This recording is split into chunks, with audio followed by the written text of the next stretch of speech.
Welcome back to Game Devs Play Games, where you can watch games and then we practice game design. I almost had it. You were close, man. My first one back this year, I had it the first try. Now I'm like, welcome to Devs with the Games and the designs. To be fair, I made you play a bunch of horror games today, so your brain's a little fried. That's actually why we started this, because we were like, let's do something happy and fun. Please. Nothing existential, nothing creepy. I just want to like sit and just have fun and not, worry about that stuff. So I mean, and this is like the best game for it because I love this game. Oh shit, these guys have more health. Ooh. Oh no. Ooh, ow, ow. How do you think that they would sound? What? How do you think if they had a voice? Ooh. Hey, buddy, you shouldn't have gone down this alley, We're gonna mug you. We're gonna mug you. Morty. Mario, you really shouldn't have... You really shouldn't have come down this way, Mario. Mario, you gotta stick this up your butt, Mario. I forgot about that. Episode 1, man. Yeah. Took me way too long to get into Rick and Morty. Not that I didn't like it, It's just one of those situations where, like, everybody's blowing up about it, and, like, I'm sure it's great, but I don't... It's like... What was that? And I wanted to watch it legit, which Adult Swim was really weird about, like, which episodes you could stream, and you couldn't watch episode 1, and I was like, well, I'm not gonna start this until I can watch episode 1, but I'm not gonna pay for an Adult Swim streaming account. I had some feels about it. That's fine. I wanted to participate. Feels are okay. Damn it. I wanted to be a part of the club. Alright, I'll be fine. You got this. I might... You will not die. Maybe I'll heal. Alright. Well, I'll take that. Just because I got that doesn't mean... like, knock him out in one shot. Boom. Look at that magic. I'm gonna have to use a mushroom though. Oh, so we saved a toad at the butt end of the last episode, which probably was off camera. But Toad rewards us with a flower tab, and I didn't realize this when I came back to this, and I don't remember what I remembered as a kid either. But so flowers are our magic points. It's our MP. That's what we use to use abilities like jump, or when we get our next guy, the heal rain and stuff like that. But the core factor, the core differentiation on how MP works in most like Square games, and this is that it's a pool. We have a flower pool. Oh. So literally all characters pull from the flower pool, and when it's depleted, nobody can use magic anymore. So I'm really glad that we decided to play this, because the last time I played this was probably when I was maybe in single-digit years, and now that we're talking about the design of the game, it makes me love it that much more. Yeah, how man. Intuitive it is. Oh, it's fantastic. That's one reason why I love coming back to retro games. Retro games. Because, well, you get to see where a lot of these design conventions started. Yep. And it blew my mind that I totally forgot that this game had action commands of, like, hitting A to increase your dodge or your attack. That blew my mind because I didn't think that games this old had that. Right. Yeah, I don't remember which games first introduced that, but this was that era where... Weirdly enough, like, that I can recall, because, like, okay, so I played a lot of Final Fantasies and whatnot, but with that active, sort of ability to do that, I genuinely think the first, like, the oldest game I saw that with was actually watching Grumps play Paper Mario. Yeah. So that's super interesting. It's weird just going through memory lane and just not remembering all this stuff and how smart this game actually really was. Oh, yeah. Time. Hey, you looking at me? My hammer and I don't like you. Mario, you better be careful. He's definitely got a mean streak. It's a streak of white on his helmet. I'm just gonna flail back and forth. All right, let me check some. I forgot that I don't attack him automatically. It's like a... So actually, that's really smart too. Because once again, for people who don't usually play RPG games, when they see a big guy like that, and he's like, "You better back off. I'm tough," and even Toad's like, "No, he's tough. Are you sure?" That gives the player the option, like, I don't know that I'm ready for that yet. Let me see if I can maybe level up a little bit more. Yeah, and I'm sure I could beat him at level 2, but I'm just gonna May as well just hit that next level because it'll make that fight that Get that level up, bro. Sorry. Yeah? I'm sorry. I'm sorry about the thing I just did. I'm so sorry. I can't believe you've done this. I laugh so much at lately. I've been making old jokes from like our Zisteria playthrough. It's like sorry. And I was like, where did that joke come from? And I was like, oh wait, the main character's name was Saray. We were so excited about that game. No. We were so for weeks. Shout out to anyone that watched that series and legitimately got into it. I'm sorry that we never finished it. We were so excited to play that game, and then we played it, and we were like, what? I mean, like, there's definitely part of me that still wants to go back and finish it. Maybe one day I'll stream that game. I feel like you need to play that when you're, like, drunk, and you don't, like, care about story or design elements. I can drunk stream. That would be fun. Can I just People liked us taking shots of Malort, so... When did that happen? We did that twice while we were raising money for, Rune of the Reckless. We were trying to boost their Kickstarter. I think one was them sending us an alpha copy, and then one was for their Kickstarter. And like that was our little game to try to boost some attention on the Kickstarter since we really wanted it to succeed. So we did a little game of like, when you die in Rune of the Reckless, you take a shot on Malort, which is the ultimate punishment. That's just sadness. Well, we made it worse. I decided to go out and find some umeboshi, which if you don't know what umeboshi is, it's a Japanese fermented and potentially brined sour plum. So it's very, very salty and very sour. And typically you would eat it in like onigiri, which are those triangle rice balls. Oh, yeah. And onigiri is absolutely delicious. And especially with the, man, I'm like right there at the level up point. The cusp. I could just go fight some Goombas. Maybe I'll do that because they won't kill me. I just don't want to use up a mushroom. Oh, I totally understand. But so we took the umeboshi and we put it in a shot of Malort and made it the drink of Satan. Oh my god. Why would you do that? It was punishing. Oh. Wow.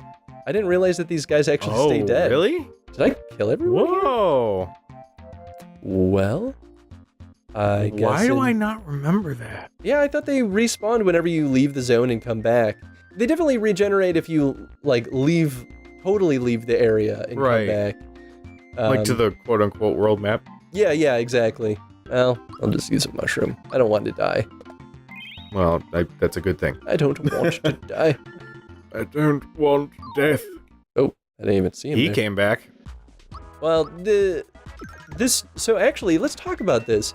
The, what is he called? The cloud dude. Yes. I'm bad with Mario enemy names. I wish I could remember. Koopa. Oh. Real quick, because I know you're thinking of something. I just mentioned Mario names. Mm-hmm. My mother has some wonderful nicknames for some of these enemies. I think Goombas at the time were little shits. Did she play Mario? Oh, yeah. Oh, when I was a kid, or rather, I think it was right before I was born, there was an agreement. Because we had an NES, and I have 3 siblings, and I think this was before I was born. The arrangement was, somebody could play Mario. Somebody would be washing dishes, somebody would be drying dishes, somebody would be putting dishes away. The person playing Mario, if they died, you'd rotate. So the person playing Mario would go to washing dishes. The person washing dishes would move to drying. The person who was drying moved to putting away. The person putting away would start playing Mario. Ooh, look at you with your fireballs. Fireballs. That led to the beginning of a legacy of my mother playing Mario and hilariously screaming at the screen because she would get so mad.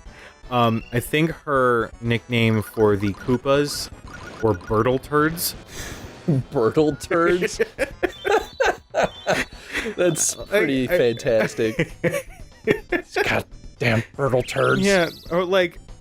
Because it's a bird turtle? Yes. Oh, I miscalculated. Oh, well.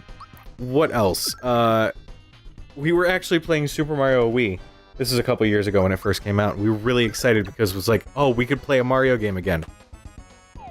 My mother didn't realize how much Mario gets to her, so at one point she falls into a pit, and then she just turns to me and goes, bad fucking timing. And then, like, realizes that I'm sitting inches from her, and then she's like, I mean, I didn't say that. I didn't say any of that. Yeah, I come home, like, if I visit my parents and my nephews are over, like, it has carried on to the next generation, where I will walk into a house that is filled with screaming, and I will turn and see my mom screaming at the TV, and my nephew Nate on the floor laughing his ass off. It's pretty fantastic. It's awesome. Thanks, Mario. I was running so fast I was watching where I was going. Mushroom King was just a game. Where was that, Mario? Hey, where did this hammer come from? I'm pretty sure Toad is drinking in the... Hey, do you know what this is? Mario, there's a Hammer Bros insignia on it. No one stands a chance against when you whop them with this. Until you get the next thing. Wow! You never know, it might come in handy. Who is saying that? Picked up hammer. Maybe it's like... Is Mario saying that to himself? Like, yeah, Mario is just thinking that to himself. Let's get a move on. I see you in the Mushroom Kingdom. Bye. Mario! I do think Toad is getting progressively more and more drunk every time you voice him. Listen, I don't make the rules, all right? I don't make the rules, I just enforce them. So check this out. So now we have the hammer, right? Yeah. Our attack is 28. We equip the hammer. It's now 38. It's a pretty significant upgrade. The big thing about this, though, is it changes our attack pattern. So now we have to learn a new attack behavior in order to, like, use the timed attack. Yeah, that's right. I forgot. It's one of, I think, the stronger design choices of this game because it means that you never get totally complacent. Yep. You never get so familiar that, I mean, like, combat does become a bit rote, but it helps give the combat some longevity. I haven't seen the Princess Toadstool lately. Where's Bowser got her again? Chop. Hey, Mario! Hey, my brother's waiting for you upstairs! My brother's waiting for you. All I do is cook and clean. Yeah, I never quite understood that. How Mario can literally jump on people's furniture and nobody says or does anything about it. Right? 1, 2, 3! I think I'll practice enough. I'll jump as high as you, Mario! Yeah, kid. Yeah! Gravity doesn't work like that, but okay. Do you think this is why Peach gets kidnapped so much? She's just like, I just need a vacation from everybody's screaming kingdom. at me. She's like, it's so annoying to be here. It's so horrible. Like, you think it calms down at night, their snoring is just as bad.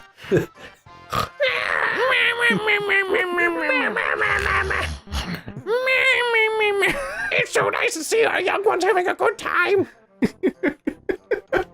Mario, let's say you and I get hitched in a few years, okay? Just give me time to grow up into my mother's wedding dress. That's a little presumptuous and creepy. Right? I hope my grandchild turns out to be just like the princess. You know, engaged to you. Except Nintendo has specifically said that they're not in a relationship. What about Yahoo! What the hell is that? Hey, what do you think you're doing? Get off of there in this minute. Oh, someone does give a crap. All right. Only the shopkeeper, though. Mario, what a pleasant surprise. What a frog Fuchsia's grandchildren is running errands in town today. I haven't seen him, though. Oh, you're here to shop. What are you looking for? My throat will die. Yeah, I'm just waiting for you to be like, welcome to Game Down Play, guys. Let's see. Okay, I'm gonna get a shirt. Jump and shoot me. I'm gonna get pants. I like that you can get shirt and pants and you don't have anything equipped, which technically means that Mario's running around naked. Yeah, pretty much. So, well, he has pants. The pants aren't for Mario. Oh, yes. So I really, really like this. So this jump shoes allows me to use the jump attacks on any foe. That's pretty significant. I didn't show this earlier, but the spike guys, if I used the jump attack on them, that actually would have hurt Mario. It might have still dealt damage to them. Right. But there's a relationship on your attacks and how they interact with your opponent, which that didn't happen very often in JRPGs at this point. Right. And this is a mechanic that carried over into the later Mario RPG games. I think it carried over into Paper Mario, definitely Mario and Luigi Superstars. Well, I think that's more of a Square thing, because I know in Final Fantasy there are certain status effects that would prevent certain functions in combat from happening. For instance, if a character has the invisible status effect, that was Final Fantasy 3 or 6 or whatever. Yeah. Any physical attacks would miss because they don't know where you are. Right. And I feel like with this game specifically, I don't recall a lot of status affecting things. So rather than just have it like, oh, you're poisoned, it's the same thing we have in Final Fantasy. They varied up the enemies so that it would consistently make you think and change up how combat would then present itself. Well, that's sort of my point. Like, Square typically, by the way, they're teaching us about hidden boxes. Oh, cool. Which is just cool. You jumping. But yeah, I mean, that's the thing, right? Square typically relied on status effects. And like, status effects are also an interesting thing, and I think that they were used very well in a lot of Square's games. But there wasn't often a relationship between types of attacks and how that affects the character using it. Oh, that's true. That was a pretty new concept for this. There might have been other games that did that, but that kind of blew my mind when I realized that was a thing. And they didn't utilize it, I think. I guess I could be wrong because it's been a while, but I don't think that they utilized that a ton in this game, but they like really drove that home in the Paper Mario games and then beyond. Yeah. Mario, there you are. I'll tell the Chancellor you're here. I'll wait for you to come down the hallway. I'll take the Chancellor just to give your voice a break. Whatever you want, man. I'll be fine. I never understood. Okay, so real quick, minor thing. What is the point of that smaller room? Like, you just went through the hallway, you went into the smaller room, went through another door, and now you're here. So let's talk about that. One answer is, you will see.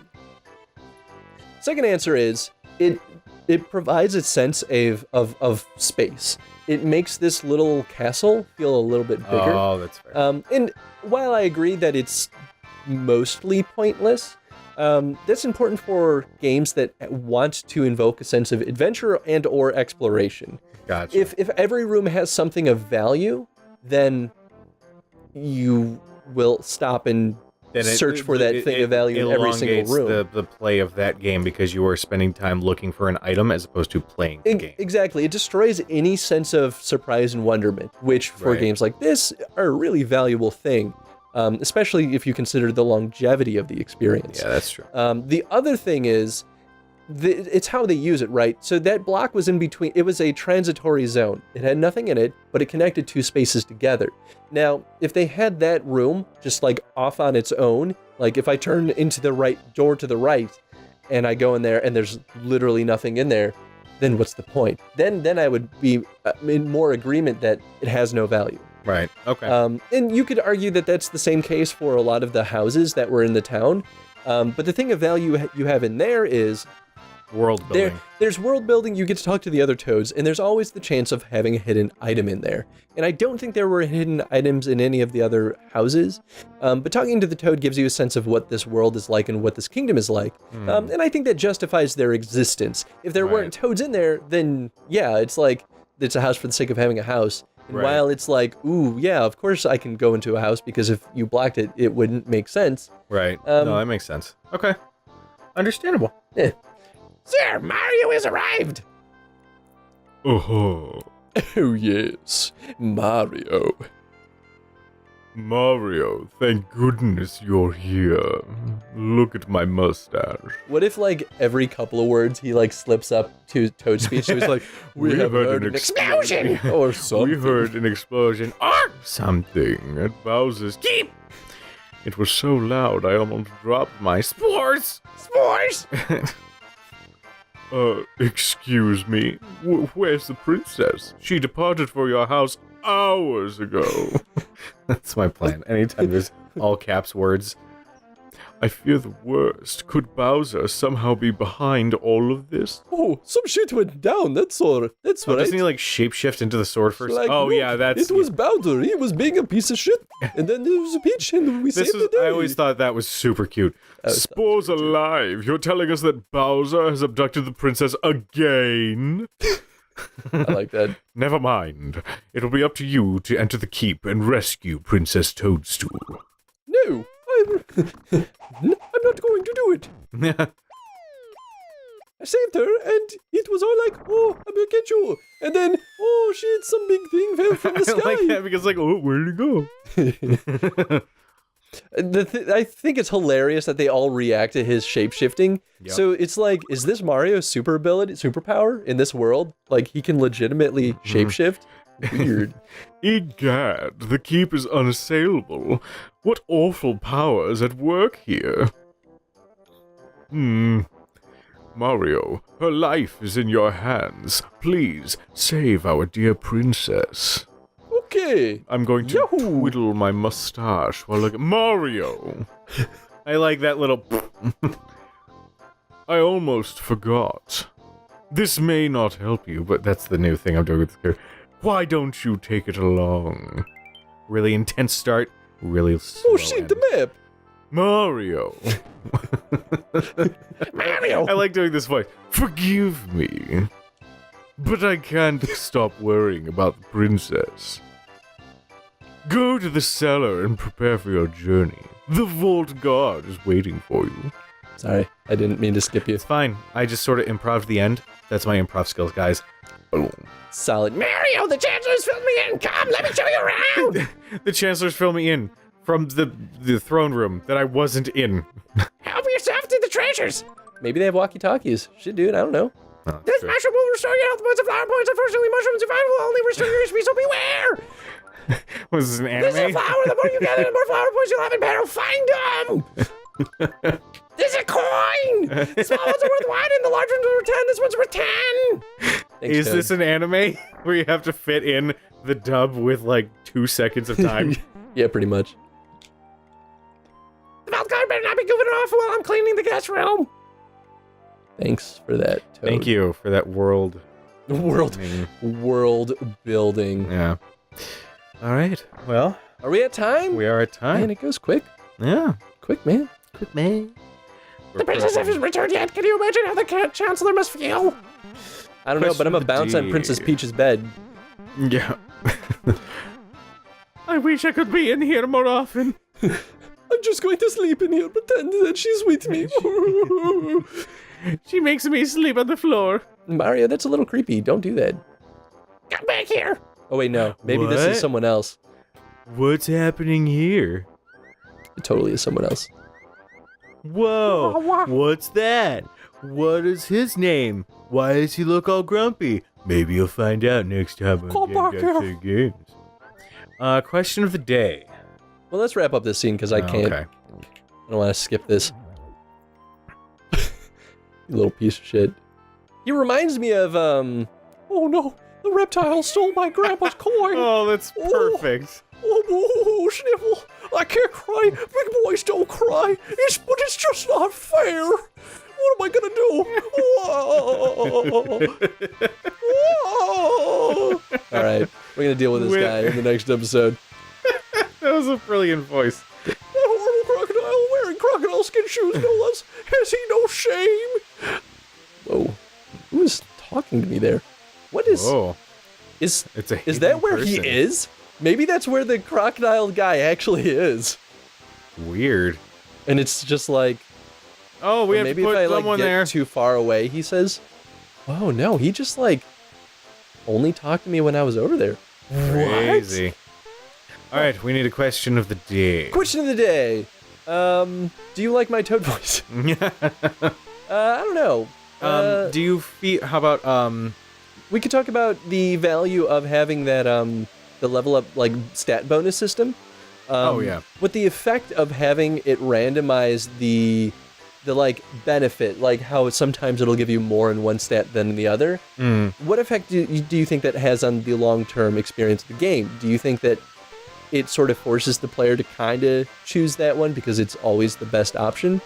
Or do you think that it's just like it adds a more diverse experience? I like it. Or, you know, share any other thoughts on it. Yeah. Cool. Thank you for watching. Be sure to like that video if you enjoyed it and subscribe if you want to watch more because we're going to finish this game. Because it's gonna be awesome. It's going to be good. It's gonna be so good. Bye. Nah.